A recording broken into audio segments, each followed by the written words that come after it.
نونر ریوبری خسر شامی جروداب را گوت حکومت سوریه حجمارا شروان حسد این که تولی ارتش سوریه ببن به 50,000 شروانی دست نشان نکدیه و نوچین دوی درباره ده بلا بونه نراسن.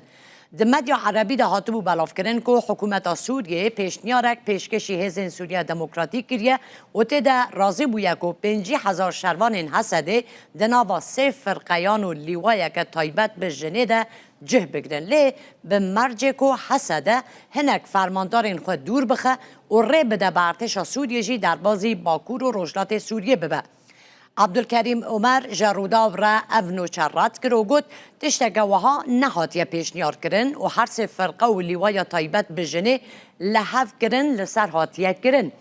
نونر ریوبریا خسر اشکره جی کریه او هزین که لحف کرن لسر وان هاتیه کرن و دناوا نافچین باکور و رجلات سوریه ده بمینن. چند افغانیان دناف ریوبریا خسر ده جی جروداو را گوتن کاغذا که حکومت سوریه جهازین سوریه دموکراتیک را شاندیه دناوا حسده ده گوتو بیش کرن و بریاره بری داویا و ساله جوینک دنابرا شاندا باکور و رجلات سوریه و حکومت سوریه ده هبه.